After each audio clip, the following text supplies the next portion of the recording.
I'm Heidi, a wellness coach here at the Erie Community Center, talking with you today about habit formation.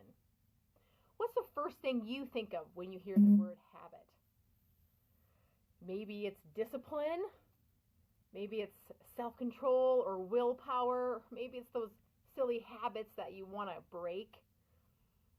Well, I'm here to encourage you and to say that you have what it takes, not because you have discipline and self-control, but because you have 1 ounce of motivation to get you started, because habit is the tool that keeps you going. I'm here to share with you 3 easy, simple tips that even incredibly lazy people can use to form productive habits. Tip number 1, start out small. And I mean really small, even insignificantly seeming small. If you want, for example, to start a workout plan, jump in right into a 5-day-a-week, 1 hour each day workout. Why don't you try to add some steps to your day? Park further away from the building and walk 100 steps in. Maybe increase that to every building you walk into and not just work. Another example, working on your budget. Instead of getting the premium car wash, just get the basic. $5 here, $5 there, $200 a month adds up to a lot of money over the long haul. 8% of people are successful with New Year's resolutions. Why do you suppose that is? They start out too big. What happens when you start out too big is it's very unmotivating. If over 80% of our daily life is routine and you put something in there that shakes it up, it is stressful. I don't blame you. It will continue to take decision making and motivation and willpower every single day. And that's too much if you want a habit to stick. Tip number 2 is perhaps my favorite of all. It is based on the golden rule of habit change. Habit swapping. This rule, the golden rule of habit change, is widely successful in AA attendees. And why is this? Why is AA so widely accepted and so successful? Well, let's take a Starbucksaholic, for example.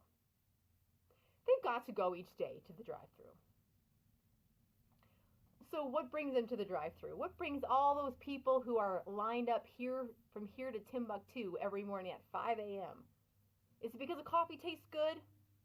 Maybe there's some secret ingredient? Well, if that was the case, I'm sure a large percentage of those people would make coffee at home for a fraction of the price they pay to go through the drive-thru. So what else is there when they go through the drive-thru? Well, let's take a look. You're getting ready to get out the door. You're driving in your car and you get to take a break already in the day. You pull over. There's a nice person who calls you sir or ma'am at the other end. Already you get respect and a kind word right out of the gate. Can I help you, sir? What can I get you? You have an array of options to choose from. You don't have to make it.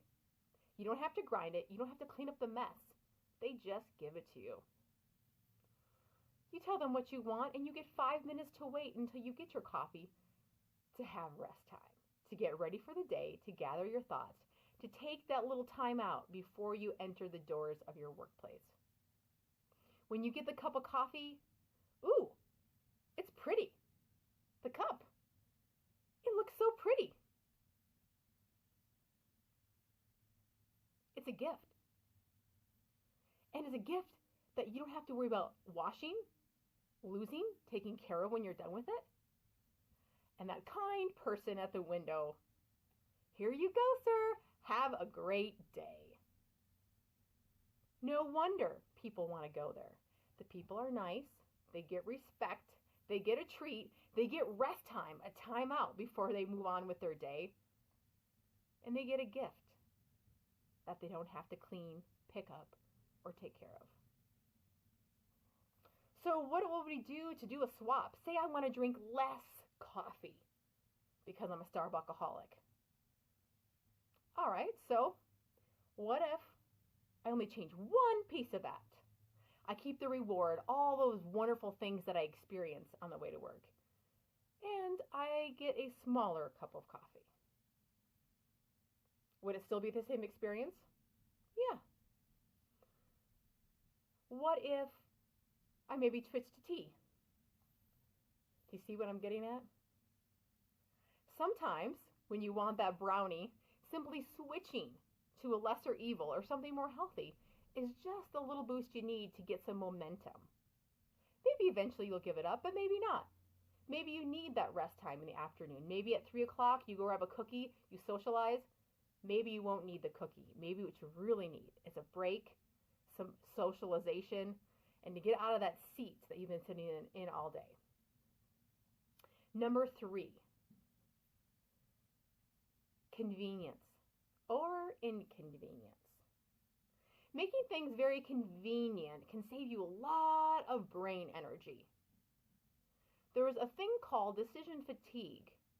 See, our brains are not a computer. They're actually an organ. They take time to warm up and they get tired. So the plan of getting up at 5 a.m. to work out, it's a good plan. And maybe the day before you're all excited for it. But when you get up in the morning, you rub your eyes in that dark room, all you can think of is, I think I should put socks on and maybe underwear, and I can't possibly match anything this early in the morning. Do yourself a favor. Pick out everything the night before. It'll take you 2 minutes because your energy is high. Take your shoes, move them 3 feet to the front of the door. Take your keys and put them right by your shoes. Take your breakfast bar or whatever you have on the way out. Take your water, everything you can to make it easy and foolproof. No excuses to get out the door. Another thing you can do, I hate cutting up vegetables. Make it easy. Buy the fruit tray. Buy the veggie tray. Cut up your fruit a week ahead of time. When we're tired, we don't have the energy to do this stuff. Our brains get fatigued, especially with decision fatigue. Planning ahead will save a lot of mental energy. Filling up your water bottle the night before is something that I do because I don't drink water in the morning unless I fill it up the night before. I see the bottle. I know I want to drink it, but I do not fill it up, right? And I don't drink water unless it's filled up for me the night before. Let's talk about the flip side. Inconvenience. Fantastic tool to stop a bad habit. If you drive by Dairy Queen every time from work and you have to stop, take a different route. Inconvenient. If you look to treats, maybe a special treat you're saving for the weekend, and you have trouble not snacking on it at night or when you're tired, put it in the garage. Better yet, put it up on a high shelf where you have to use a ladder to get to it and it's double zip tied.